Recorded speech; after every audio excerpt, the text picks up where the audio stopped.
It is widely known that kamikaze pilots were some of the most fearless and dedicated soldiers of World War II. These Japanese pilots carried out suicide missions, crashing their planes into enemy targets in an attempt to inflict as much damage as possible. These are the top 10 most fearless kamikazes of World War II. Number 10 on our fearless kamikaze list takes us straight into the heart of the Pacific Ocean during World War II, where the Battle of Leyte Gulf unfolded like a giant chess match between the Allied forces and the Imperial Japanese Navy. There lay a vast expanse of water, filled with ships from both sides, each one brimming with sailors and pilots ready to fight for their cause. On one side, you have the Allied forces, including Americans and Australians, determined to push back the Japanese and secure crucial supply routes. On the other side, the Imperial Japanese Navy, with fewer ships but a fierce determination to defend their territory. As the battle raged on from October 23 to October 26, 1944, it became clear that this would be no ordinary clash at sea. With over 200,000 naval personnel involved, it was the largest naval battle of World War II. The Japanese, despite having fewer capital ships left compared to the Allied forces, rallied nearly all their remaining major vessels to try and halt the Allied invasion of Leyte. The battle unfolded in 4 main engagements, each one filled with twists and turns that kept both sides on edge. From the Battle of the Sibuyan Sea to the Battle of Samar, the waters around the Philippine islands of Leyte, Samar, and Luzon became a battleground where bravery and sacrifice were the order of the day. But what made this battle truly unique was the introduction of kamikaze attacks by the Japanese. The results were daring. The Allied forces faced heavy losses, with over 1,600 sailors, and lack of fuel left them unable to mount a comparable force for the rest of the war. As the smoke cleared and the water stilled, the Battle of Leyte Gulf left an indelible mark on history. It was a clash of titans, where bravery and sacrifice were on full display, and where the fate of nations hung in the balance. And for those who fought and died in those waters, their legacy lives on as a testament to the courage of the human spirit. Number 9. The Battle of Lingayen Gulf, 1945. In early January 1945, Allied forces were preparing to invade the Philippines. The main objective was to take the city of Manila and capture the Lingayen Gulf, which was a strategic location for supplying Allied forces. The Japanese knew this and were determined to defend the area. They sent a large number of kamikaze pilots to attack the Allied forces as they approached Lingayen Gulf. This was the start of a long and fierce battle between the two sides. On January 3, 1945, the Allied fleet approached Lingayen Gulf and prepared for the invasion. They knew that the Japanese would fight fiercely to defend the area, but they did not expect the scale of kamikaze attacks that followed. The first wave of kamikaze pilots appeared over the Allied fleet in the early morning hours, attacking with reckless abandon. The USS Laffey was a prime target and took the brunt of the attacks. Throughout the day, the crew of the Laffey fought bravely to keep the ship afloat, but the kamikaze attacks were relentless. As the day wore on, the crew of the Laffey was exhausted and running low on ammunition. The ship was damaged, but still afloat. The Japanese, however, were determined to sink the ship. In the afternoon, another wave of kamikaze pilots descended on the Laffey. This time, the Japanese were even more aggressive and persistent. They rained down bombs and bullets on the ship, causing further damage and casualties.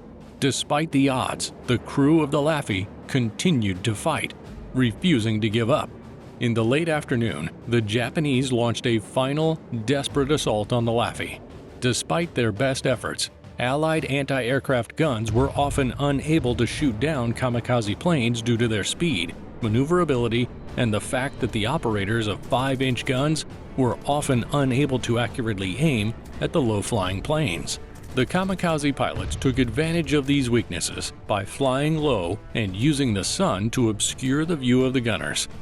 In addition to the kamikaze pilots' tactics, another factor that made them more difficult to stop was the fact that many of the planes were heavily armored and equipped with more weapons than before.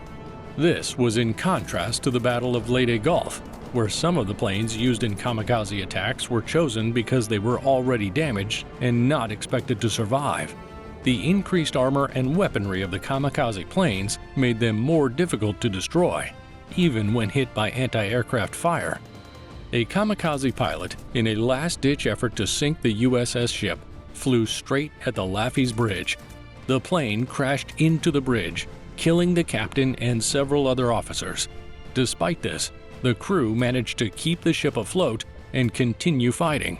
Even though the Laffey was saved from sinking, it was badly damaged and had suffered many casualties. The crew's courage and determination in the face of overwhelming odds was a testament to their bravery and dedication to duty. Number 8. The Battle of Iwo Jima, 1945. With the conflict still raging in the Pacific, the United States, led by Admiral Chester Nimitz, set its sights on seizing this small but strategically vital island from Japanese control. But it wasn't just any island, it was a fortress, carefully prepared by Lieutenant General Kurabayashi Tadamichi. Kurabayashi, determined to make the American advance as costly as possible, devised a cunning defense strategy. He ordered the construction of an intricate network of tunnels and fortified positions, turning Iwo Jima into a veritable fortress.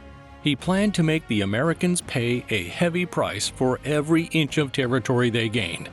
With only 21,000 men at his disposal, they would have to make every soldier count.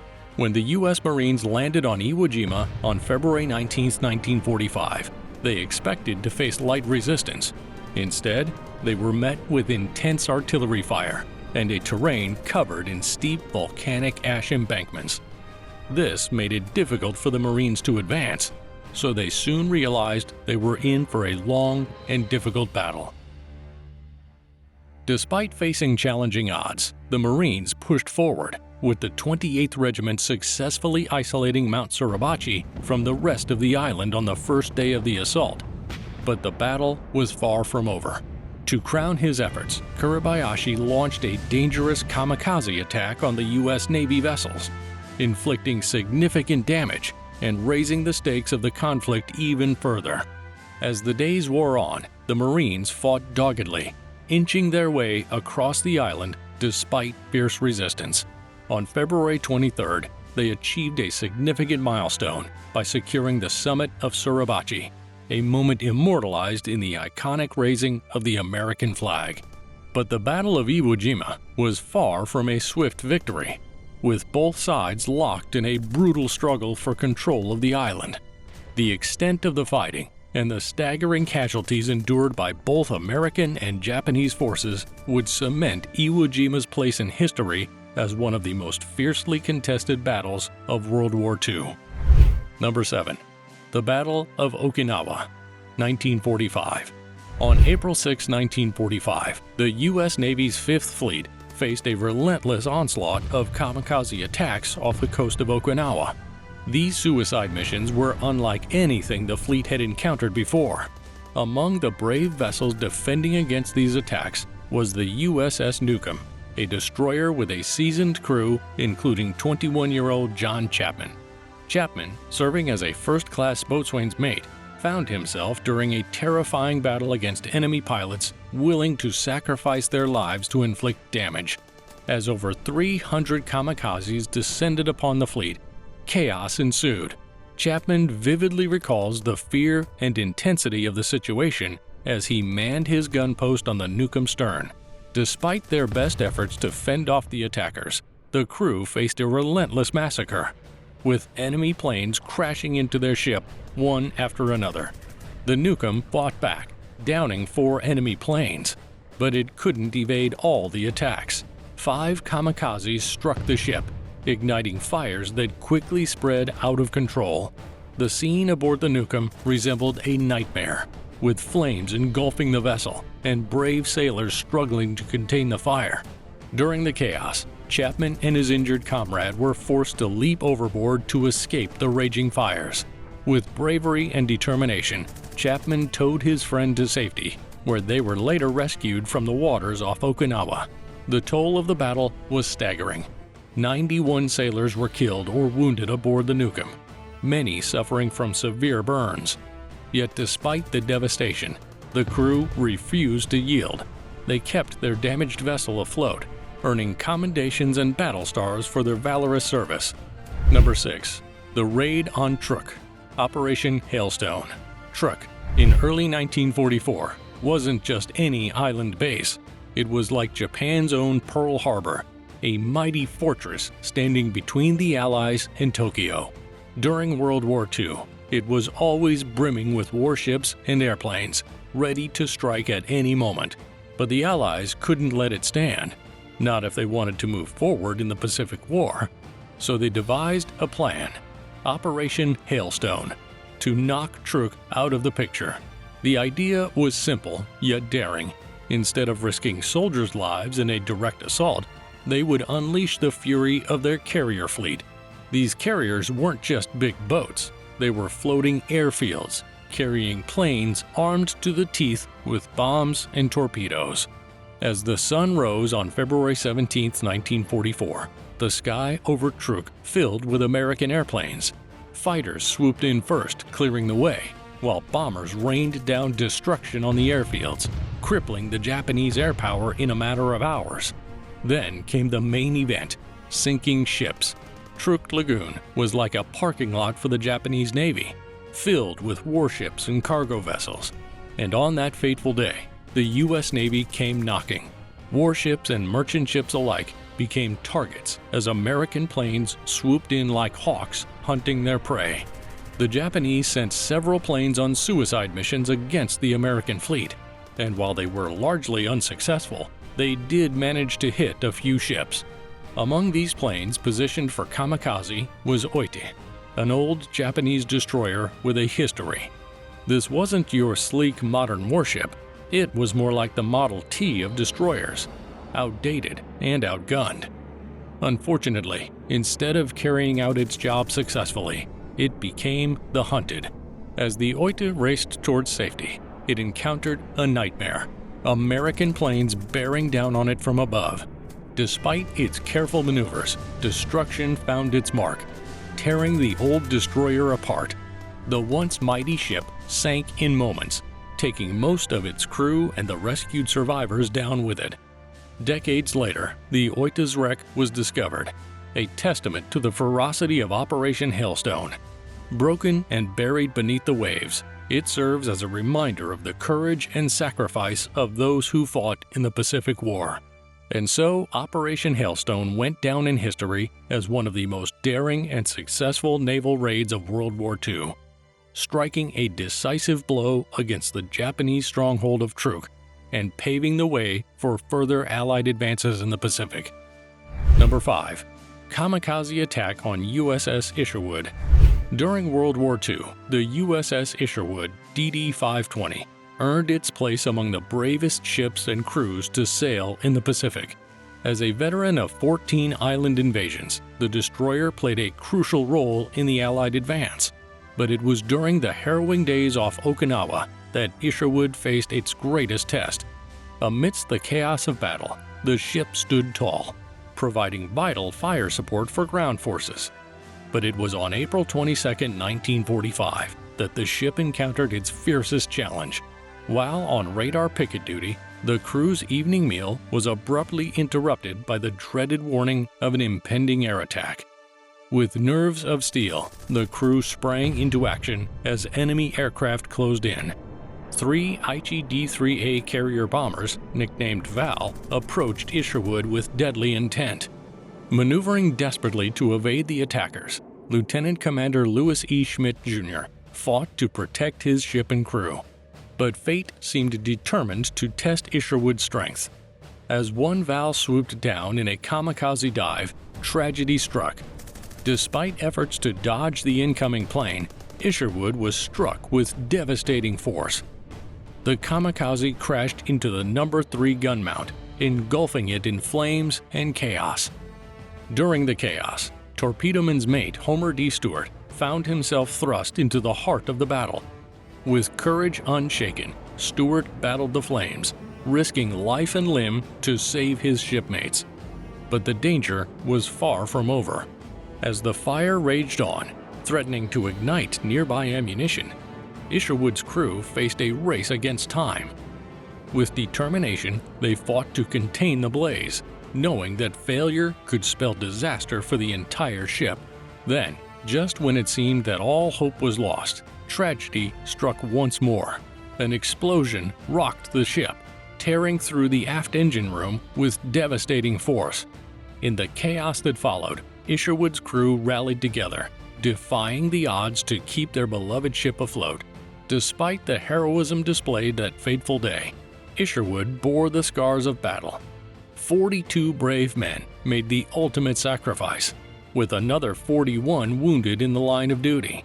Surprisingly, even with the wreckage and damage, the spirit of Isherwood endured.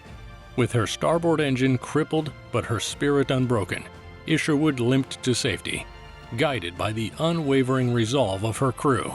Though battered and bruised, she would live to fight another day. As the smoke cleared and the echoes of battle faded, the USS Isherwood stood as a silent testament to the fearless spirit of the kamikaze fighters who dared to challenge the might of the Allied forces.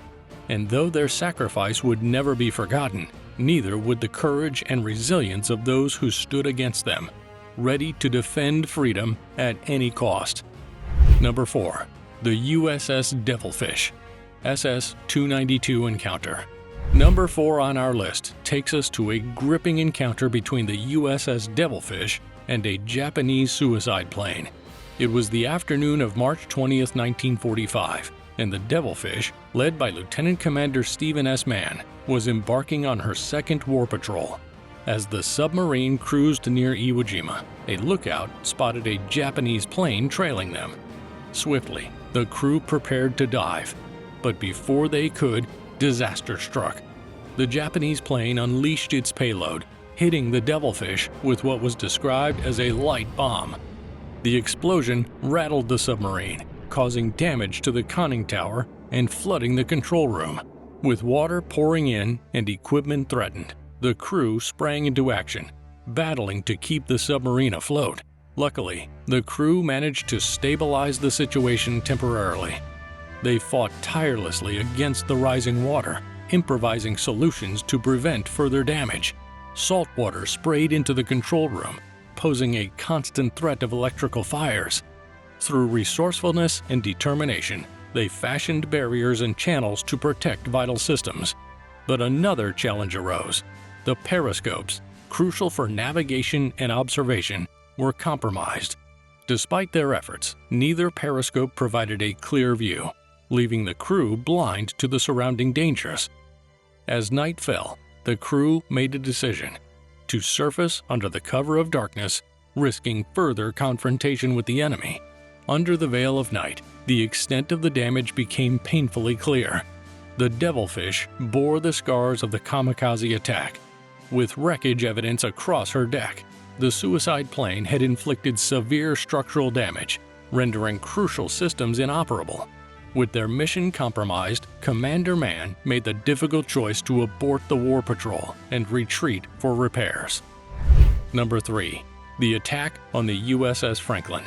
Immediately after the USS Franklin was commissioned in January 1944, she quickly became an important presence in the Pacific theater, her aircraft delivering devastating blows to enemy strongholds. But it was her encounter with the dreaded kamikazes that etched her name in history with fiery intensity. As the war raged on, Franklin found herself in the thick of battle, supporting crucial operations across the Pacific. From the Mariana Islands to the shores of Leyte, her aircraft soared into the fray, their thunderous roars echoing the determination of Allied forces. Yet, amidst the chaos of warfare, a fateful day would test the mettle of both ship and crew. On that fateful October 30th, 1944, the sky darkened with the presence of Japanese kamikazes. With reckless abandon, these fearless pilots aimed their planes directly at the heart of Allied vessels. The Franklin, with her proud ensign billowing in the wind, became a prime target for their suicidal missions. As the kamikazes descended like avenging angels, Franklin's deck became a battleground of metal and flame. One by one, they came down from the heavens, their deadly payloads finding their mark with accuracy. The weight of destruction tore through the ship, leaving chaos and devastation in its wake. But amidst the smoke and flames, heroes emerged. Lieutenant Commander Joseph T. O'Callaghan and Lieutenant Donald A. Gary, their faces full of grim determination, rushed to aid their fallen comrades. With selfless bravery, they tended to the wounded. Despite the valiant efforts of her crew, Franklin bore the scars of battle. With her flight deck ravaged and her hull damaged, she limped away from the fire, bound for much-needed repairs. In the months that followed, Franklin rose from the ashes, her wounds slowly but surely healing. With renewed vigor, she rejoined the fight, her guns blazing as she sought vengeance against her would-be destroyers. But her story did not end with the war's conclusion. As the world ushered in an era of peace, Franklin's battles were far from over. Decommissioned in February 1947, she underwent a series of transformations, her identity shifting with the changing tides of history. From an attacked aircraft carrier to an anti-submarine support carrier, her role evolved with the needs of the times. Though she may have faded into nothing, her memory lives on in the annals of history as a reminder of the fearless souls who fought and bled beneath her proud banner. Number 2. The kamikaze attack on the USS Bunker Hill. The day was May 11, 1945, and the clouds were heavy like it was about to rain. The brave souls, part of the Imperial Japanese Kikusui, or Special Attack No. 6 Squadron, were determined to strike the American aircraft carriers lurking southeast of Kyushu. Led by Lieutenant Seizo Yasunori, the 306th Showa Special Attack Squadron took flight at 0600, each plane carrying a 250-kilogram bomb. As they soared eastward, they encountered American fighters. Lieutenant Yasunori skillfully led his comrades into the clouds, evading interception and pressing onward toward their targets. Meanwhile, patrolling VF-84 Corsair pilots spotted the approaching kamikazes and engaged them in a fierce aerial battle, shooting down several attackers. Despite the resistance, Lieutenant Yasunori's formation broke through the clouds to behold the American carriers below, stark against the blue sea. Suddenly, the sky was covered with dark bursts of anti-aircraft fire as the defenders on board the USS Bunker Hill sprang into action. Lieutenant Yasunori's plane caught fire, but he pressed on, strafing the carrier's deck before releasing his bomb. The explosive impact tore through the flight deck, wreaking havoc and igniting a raging inferno. Ensign Owada, also aflame, followed suit, dropping his bomb with devastating accuracy. The ensuing explosion ripped through the carrier, causing widespread destruction and claiming numerous lives. As fires raged below deck, the fire covered the vessel. Captain Gene A. Seitz ordered maneuvers, desperately trying to reduce the damage as the fires spread. The USS Wilkes-Barre and USS Cushing rushed to aid the embattled carrier, their crews risking their lives to rescue survivors from the sea and battle the relentless flames. But it was too late. The true toll of the attack became apparent. Hundreds perished, and many more were left wounded and traumatized. For the brave pilots of Air Group 84, the aftermath brought pain and heartbreaking duty as they confronted the reality of their fallen members. Number 1. The attack on Missouri. On April 11, 1945, amidst the intense battles of World War II, the USS Missouri found itself in the waters northeast of Okinawa. Suddenly, a Japanese Zeke aircraft swooped in, aiming directly at the ship. The impact causes a fire to erupt on the USS Missouri, but thanks to the quick actions of the crew, the flames are swiftly extinguished. Miraculously, no bombs exploded, and not a single American life was lost in the attack. While the wreckage was being taken care of, the crew made a solemn discovery: the body of the Japanese pilot who carried out the kamikaze. What the Americans did next was surprising. In a display of compassion and humanity, the officers and crew of the USS Missouri gathered the remains of their fallen enemy. They carefully prepared a Japanese flag, and the following morning they paused to pay their respects. Standing in attention, they offer a hand salute as the Marine Honor Guard fires a 3-rifle volley. The haunting melody of taps fills the air, played by the ship's bugler as the chaplain solemnly says, "Commend his body to the deep." Amongst the chaos and bravery, one man captured the moment. He goes by the name Buster Campbell. At the time of the incident, he was the ship's baker, who also served as an unofficial photographer. His gripping photograph immortalized the scene, showcasing the humanity that transcended the brutality of war. Despite his pivotal role in preserving this moment in history, Campbell never sought recognition for his work, remaining humble in the shadows. The photograph, known by its National Archives catalog number 80G315811, has become an iconic symbol of wartime compassion. Its publication and reprinting over the decades ensure that the legacy of the USS Missouri and its crew endures. Campbell's wartime diary, letters, and collection of photographs also provide an insight into the experiences of those who lived through the turmoil of World War II. If you had a good time watching this video, share your thoughts about those who performed kamikaze in the comment section, and be sure to check out the recommended video on your screen, which covers even more fascinating facts about the aviation industry. Until next time, thanks for watching.